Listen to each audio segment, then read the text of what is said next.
ইসলামের যে সামাজিক সৌন্দর্য আছে সেই সামাজিক সৌন্দর্যের মধ্যে একটা হলো সালাম।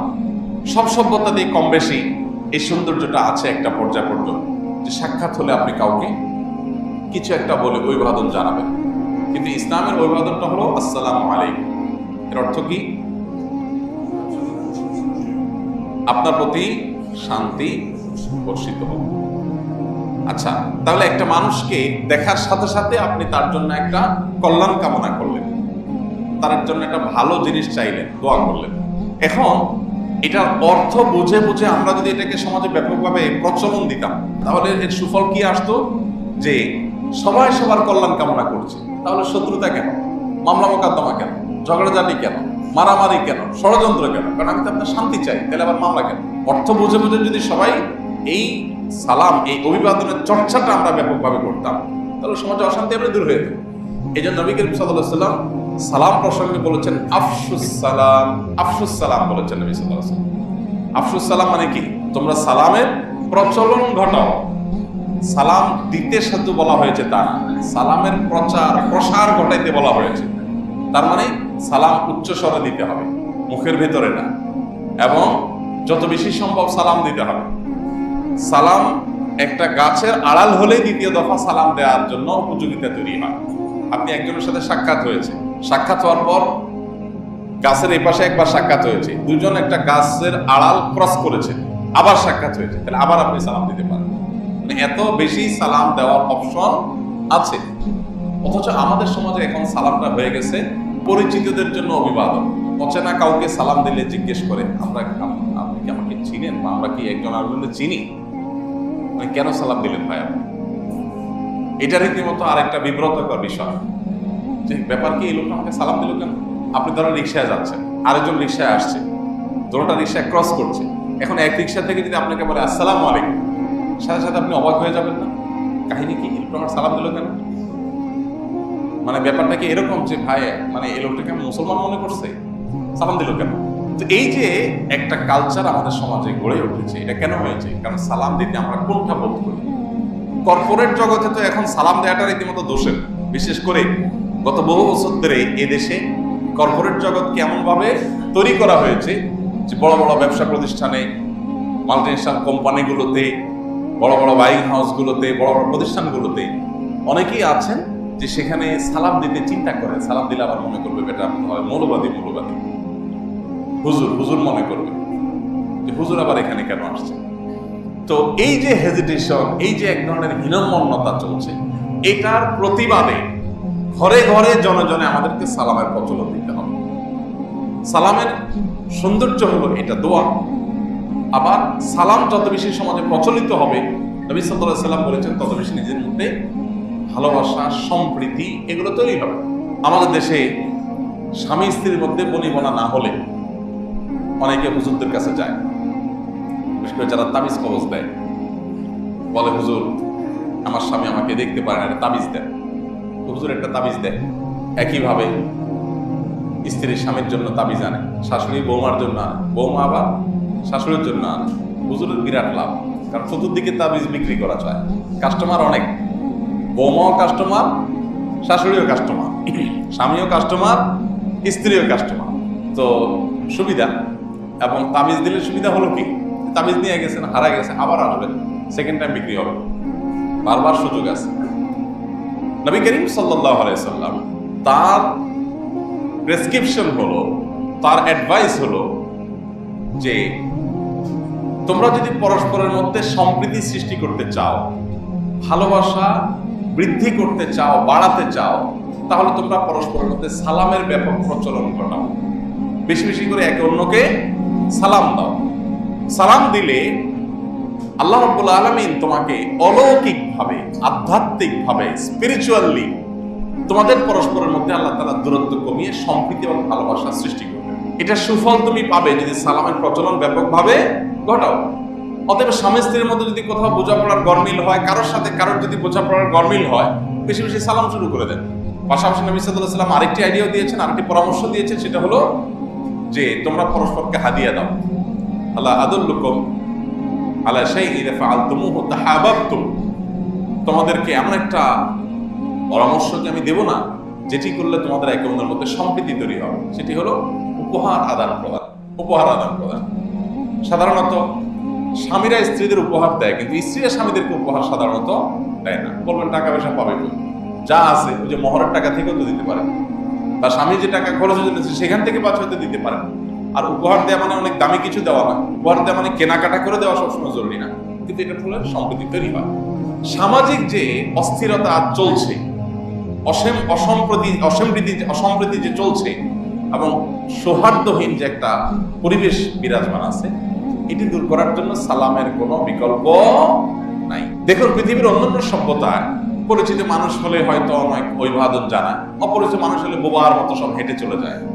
আপনি বিভিন্ন দেশে গেলে সেখানকার রেল স্টেশনে, পাবলিক প্লেসে দেখবেন সব বোবার মতো হেঁটে চলে যাচ্ছে, কেউ কারোর সাথে কথা বলছে না। আর ইসলাম বলে যে না, তুমি সালাম দাও যাকে চেনো তাকে, যাকে চেনো না তাকেও। আলাদা করে নবী সাল্লাল্লাহু আলাইহি ওয়াসাল্লাম বলেছেন, তুমি যাকে চেনো তাকেও সালাম দিবা, যাকে চেনো না তাকেও সালাম।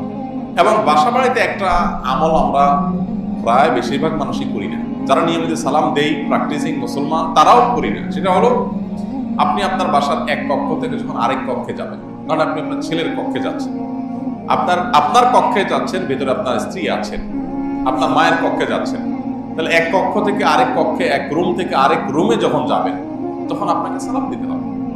মূল বাসায় প্রবেশের সময় সালাম দিবেনই, পাশাপাশি আরেকটা কক্ষে যাবেন, আসসালামু আলাইকুম বলে ঢুকবেন। কিন্তু আমরা ঢুকি না সাধারণত। বাসায় পরস্পরের সাথে বিভিন্ন সময় সাক্ষাৎ হয়, যে আমরা বিভিন্ন রুম থেকে ড্রয়িং রুমে একসাথে হলাম, খাবারের জন্য বের হলাম, সালাম দেওয়ার কথা, কিন্তু দেখবেন যে সালামের প্রচলন আমাদের মধ্যে নাই। সালাম দেওয়াটা এটা একটা অনেকের ক্ষেত্রে এটা একটা আপনার বিব্রতকর ব্যাপার হয়ে গেছে। ছেলে বাবাকে সালাম দিতে হেজিটেশন করে, বাবা ছেলেকে সালাম দিতে হেজিটেশন করে, স্বামী স্ত্রীকে সালাম দিলে অনেক স্ত্রী দেখবেন জীবনের স্বামীকে সালাম দেয়নি। আমি এই বোনপুলের একটা ফ্যামিলি আছে আমার পরিচিত, তো বলে যে ইসলামের এই সমস্ত সৌন্দর্য জানার পর স্বামী যখন গিয়ে বাসায় সালাম দিয়েছে, স্ত্রী আসমান থেকে নাজিল হয়েছে। ব্যাপার কি? স্বামী কি কোনো মাদ্রাসা ভর্তি হলো কিনা? মানে আজকে হঠাৎ করে সালাম, জীবনে তো কোনো সালাম টালাম দেখলাম না, মানে এই রাত আবার দিন হয়ে গেল কিভাবে? অবাক, কারণ কালচার নেই। তো সালামের ব্যাপক প্রচলন ঘটাতে হবে আমাদেরকে, এটা ইসলামের একটা সামাজিক সৌন্দর্য। দেখেন, আরেকটা সামাজিক সৌন্দর্য হলো, কেউ আপনাকে সালাম দিয়েছে, সালাম যদি কেউ দেয়, তাহলে সেক্ষেত্রে সালামের রিপ্লাই দেওয়াটা, সালামের জবাব দেওয়াটা কিন্তু আপনার উপরে ওয়াজিব হয়ে যায়। এখানে একটা সূক্ষ্ম দিক আছে, সালাম দেওয়াটা কিন্তু ওয়াজিব না, সালাম দেওয়াটা সুন্নাত। আপনি কারোর সাথে সাক্ষাৎ হলো, আপনি সালাম দিলেন, সওয়াব পাবেন, না দিলেন গুনাহ হবে না। কিন্তু কেউ আপনাকে সালাম দিয়েছে, তাহলে জবাবটা আপনার কি করতে হবে? দিতে হবে, একটা ওয়াজিব। আরেকটা ওয়াজিব হলো শুনায়া দিতে হবে, একটা হলো রিপ্লাই দিতে হবে, আর হলো কিভাবে রিপ্লাই দিতে হবে? তাকে শুনায়া দিতে হবে। কেন? দেওয়ার সময় ওয়াজিব না, নেওয়াটা ওয়াজিব। কেন? একজন দিয়েছে আগ বেড়ে, সেটা ভালো কাজ, তিনি দিয়েছেন, এখন আমাকে রিপ্লাই করাটা ওয়াজিব হয়ে যাচ্ছে। দিয়ে ফেললে আমি না, জবাব না দিলে গুনাহ হবে, কিন্তু না দিলে গুনাহ নেই। দিয়েছে, এখন জবাব দিতে হবে। কেন? কারণ হলো, একটা মানুষ সাক্ষাৎ হলে সালাম দিলে ভালো ছিল, ভালো। যদি কেউ সালাম দিয়ে ফেলে, তখন তার জবাব দেওয়াটা সৌজন্যতা। যদি আপনি জবাব না দেন, তার মানে আপনি তাকে ইগনোর করছেন, আপনি তাকে অপমান করছেন, আপনি তাকে আমলে নিচ্ছেন না, পাত্তা দিচ্ছেন না। এতে তার কি হবে? এটাতে তার অপমান বোধ হবে, তিনি কষ্ট পেতে পারেন। লোকটাকে আমি সালাম দিলাম, জবাব দিলেন না। মানে এটা হলো ইসলামের সামাজিক সৌন্দর্য, যা আপনাকে সৌজন্যতা শেখাচ্ছে ইসলাম, যে আপনাকে সালাম দিলে তার জবাব দিয়ে সৌজন্যতার প্রকাশ ঘটাতে। সালাম দেওয়াটা সৌজন্যতা, কিন্তু দেওয়ার পর নেওয়াটা ডাবল সৌজন্যতা। কারণ হলো, তখন লোকটা অপেক্ষায় থাকবে যে আমি সালাম দিলাম, লোকটা রিপ্লাই দিল কিনা, দিল না, মনে কষ্ট পাবে। সেজন্য একজন মানুষ যাতে মনে কষ্ট না পায়, তিনি যাতে অপমান বোধ না করেন, সেজন্য আপনাকে জবাব দিতে হবে। নট অনলি জবাব দিতে হবে, আপনাকে সেই জবাব তাকে শুনায়া দিতে হবে। সেটা আবার কেন? ওই যে না শুনায়া দিলে সে তো টের পাবে না, বুঝবে না যে সালামের জবাব দিল কি দিল না। হেরামান, এভাবে কোনো মানুষ যাতে আঘাত না পায়, সৌজন্যতার যাতে কোনো ঘাটতি না থাকে, ইসলাম সেজন্য আমাদেরকে নির্দেশ করেছে।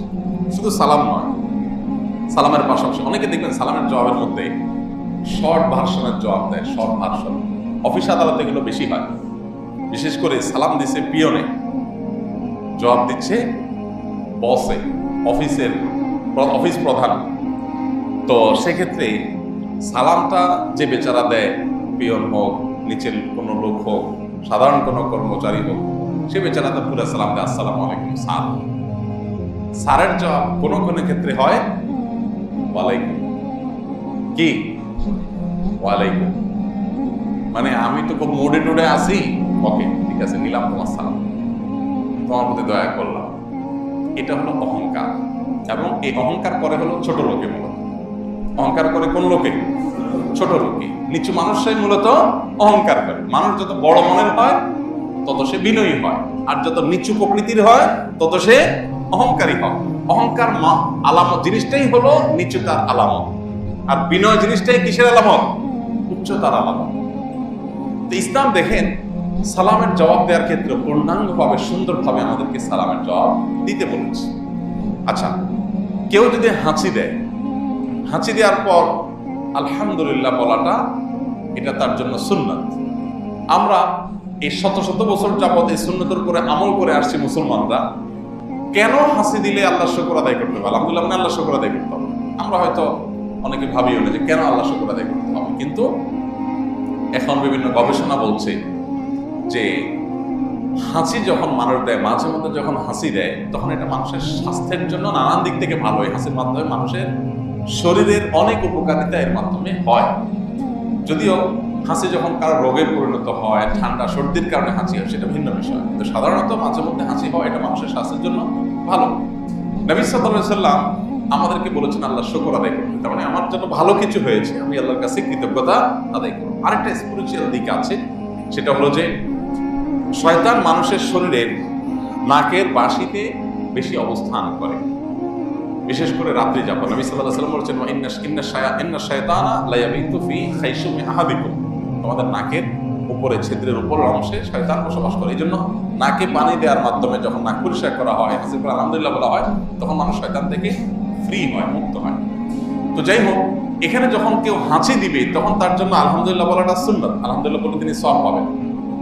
কিন্তু আপনি আলহামদুলিল্লাহ শোনার পর কেউ একজন হাসি দিয়ে আলহামদুলিল্লাহ বলেছেন, যখন বলেছেন তখন আপনার উপরে হক হয়ে যায়, তার প্রতি আপনার কর্তব্য হয়ে যায় কি বলা? ইয়ারহামুকাল্লাহ, আল্লাহ আপনার প্রতি রহম করুন। আবার এই কথা যখন তিনি শুনেছেন তখন তার উপর আবার আবশ্যক হয়ে যায় পাল্টা আরেকটা রিপ্লাই দেওয়া। সেটা কি?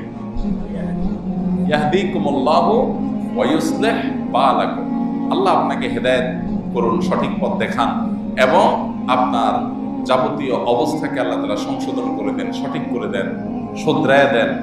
আপনার অর্থনৈতিক অবস্থা হতে পারে, অন্য সব আল্লাহ যেন সব ঠিক করে দেন।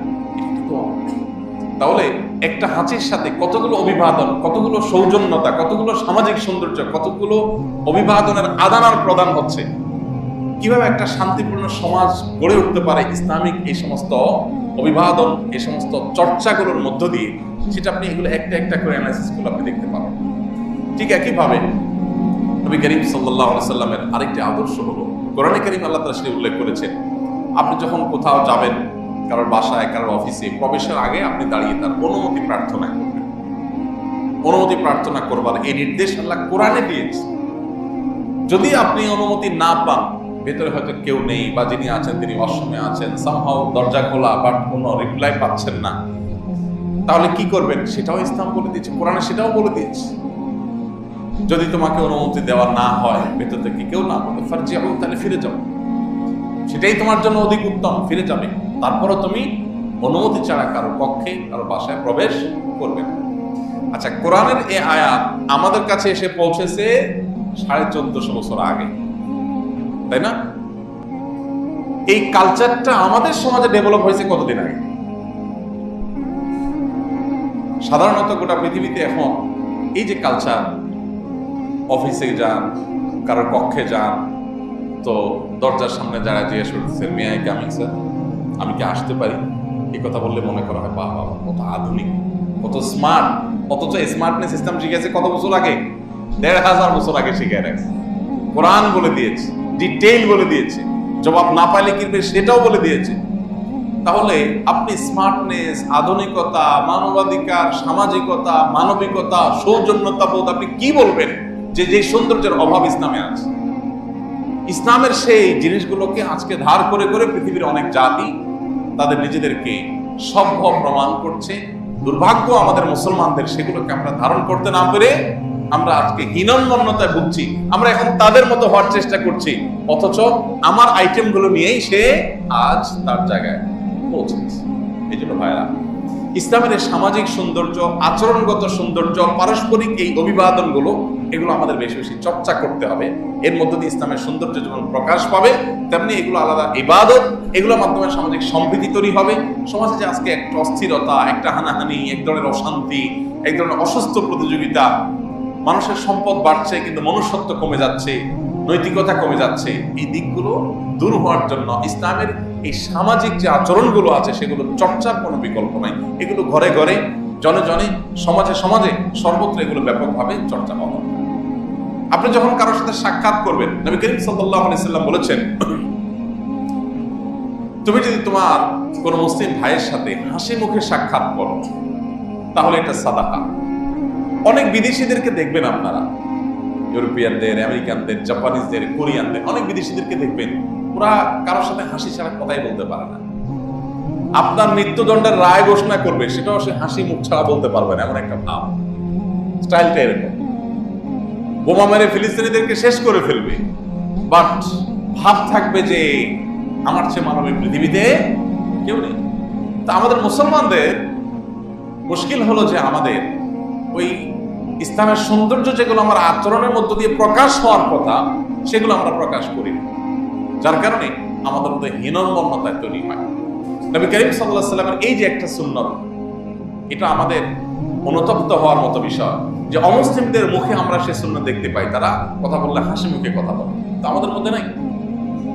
আমাদের মধ্যে সেটা হারিয়ে গেছে। মিডল ইস্টে কোনো কোনো জায়গায় আছে, এটা এখনো এই চর্চাটা তাদের মধ্যে আছে, সৌদি আরবের মানুষদের মধ্যে আছে। অনেক খারাপ দিক থাকতে পারে, কিন্তু ভালো দিকগুলো আছে। আমি জাপানে বোধহয় 2019 না 20 একবার গিয়েছিলাম, আর গত বছর একবার গিয়েছিলাম। তো সেখানে সপ্তাহ বা 10 দিন থাকার পর, দেশে আসার পর বেশ কিছুদিন পর্যন্ত আমি নিজের ভিতরে এক ধরনের পরিবর্তন দেখতে পাই। কথা বললে একটু আস্তে আস্তে বলি, এবং একটু আচরণের মধ্যে একটু ভদ্রতার প্রকাশ, যেন নিজের ইচ্ছার বাইরেই মনে হচ্ছে বেশি হয়ে যাচ্ছে, আমার নর্মাল নেচার বাইরে হচ্ছে। কারণ এই নেচারটা দেখতে দেখতে, তাদের সাথে থাকতে থাকতে যেন একটা অভ্যাস করে ওঠে।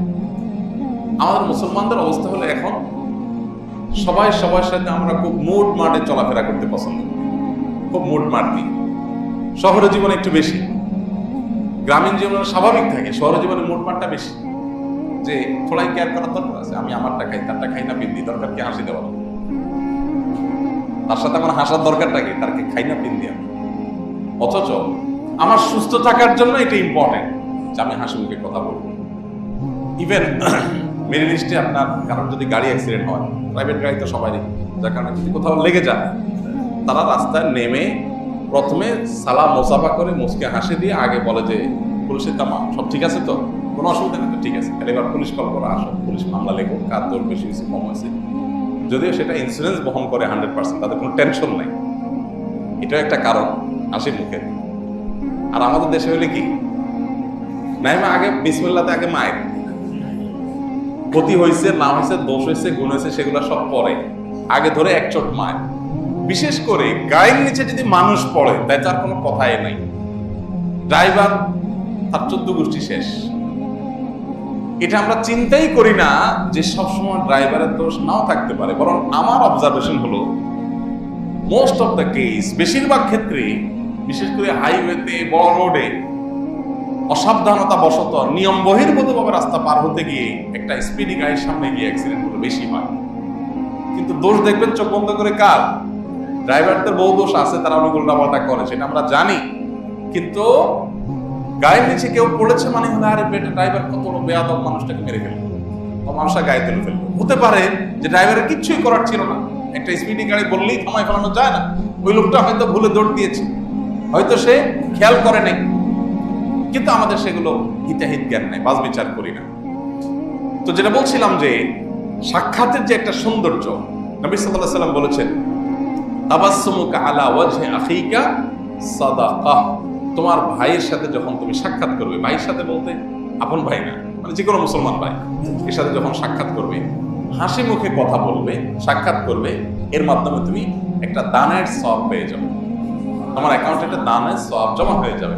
ঠিক একই ভাবে নবী করিম সাল্লাল্লাহু আলাইহি ওয়াসাল্লামের আরেকটা হাদিস আছে, তিনি বলেছেন লা তাহকিরান্না মিনাল মা'রুফি শাইআ ওয়ালাউ আন তালকা আখাকা আলা ওয়াজহিন তালাক আও কামা ক্বালা আলাইহিস সালাতু ওয়াসসালাম। তুমি কোনো ভালো কাজকে ছোট মনে করবে না। কোনো মুসলিমের সাথে, কোনো মানুষের সাথে হাসি মুখে কথা বললে এটা একটা ভালো কাজ, এটাকে ছোট মনে করবে না, এটাকে ইন্টেনশনালি, নিয়ত করে, পরিকল্পনা করে মানুষের সাথে হাসি মুখে কথা বলার চেষ্টা করবে। এইটা তো একেবারে বিলুপ্ত হয়ে গেছে। সালাম যাও একটু আছে, মুসাফা যাও একটু আছে, হাসি মুখে কথা এই জিনিসটা নাই। অন্যান্য জায়গায় তো নয়, মাদ্রাসাগুলোতেও নেই। যত বড় হুজুর তত বেশি মুড, হুজুর যত বেশি মুড তত বেশি, অথচ হওয়ার দরকার ছিল উল্টা, যে হুজুর যত বেশি তার মুস্কি হাসিও তত বেশি। এখন ছাত্ররা বড় হুজুর, বাবা থমথমে একটা ভাব, মানে বড় হুজুর মানে বড় সাপ নাকি, মানে অনেক ভয়। হ্যাঁ, আজমতের একটা ভয় আছে, মানে একটা মানুষের ব্যক্তিত্বের একটা প্রভাব আছে, সেটা ডেফিনেটলি থাকবে।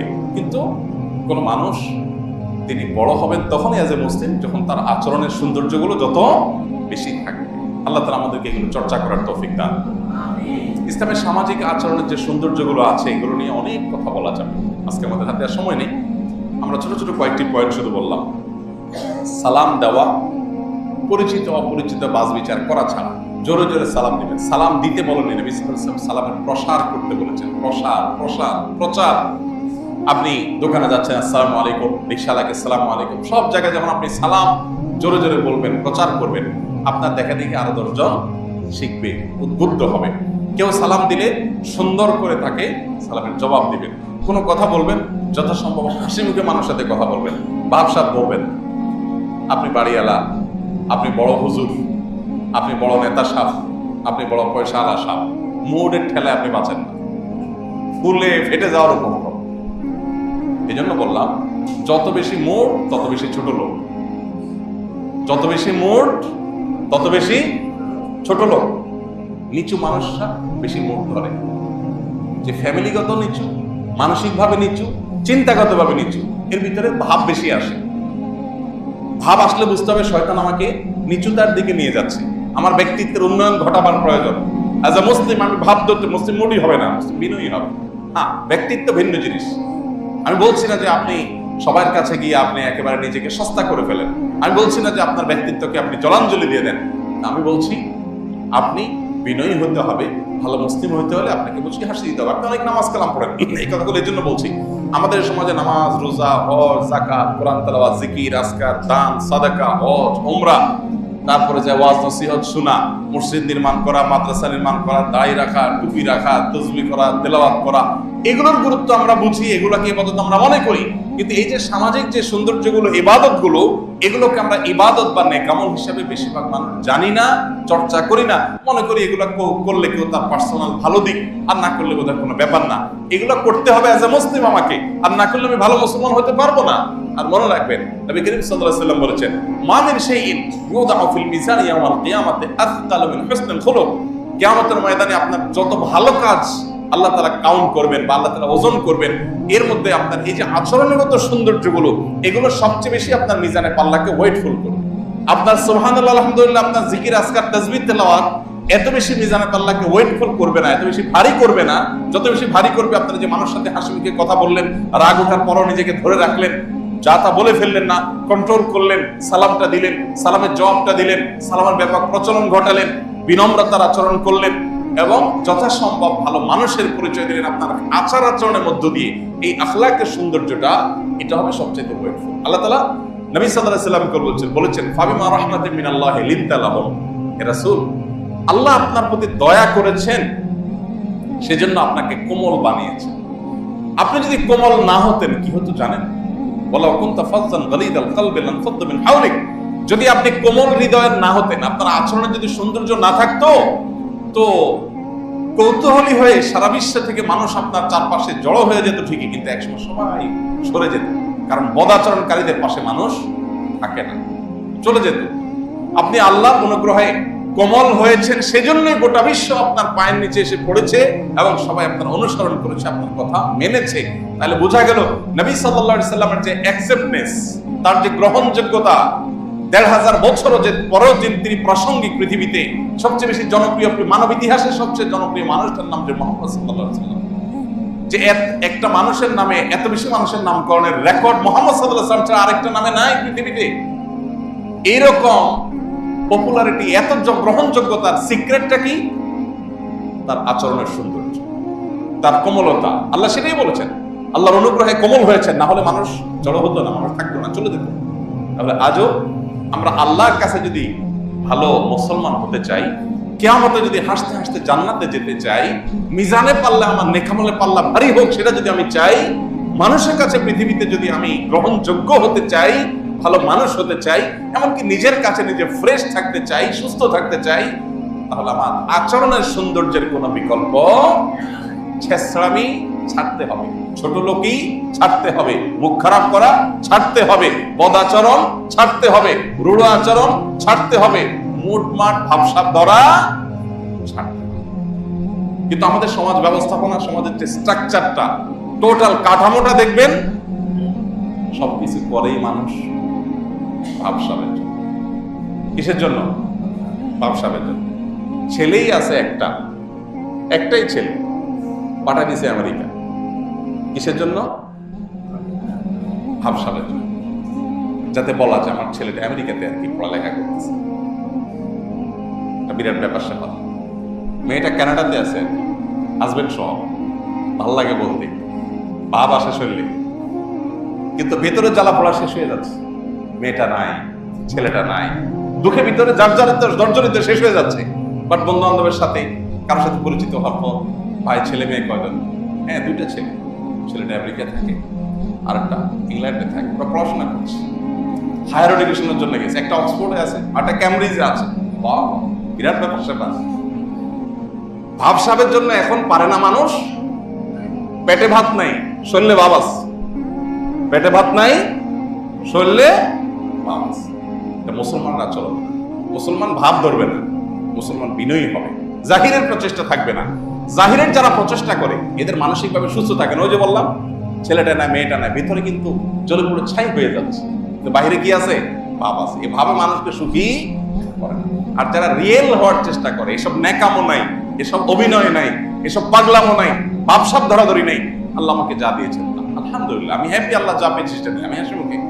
এটাই হলো মানুষের জীবনকে উপভোগ করার সবচেয়ে সুন্দর পথ। এই জন্য বলেছি, শুরুর কথা বলে শেষ করছি, আজও পৃথিবীর এই অস্থিরতা, আমাদের এই মনোযন্ত্রণা, মনোবেদনা, আমাদের এই মানসিক কষ্ট, অশান্তি, এগুলো দূর করবার জন্য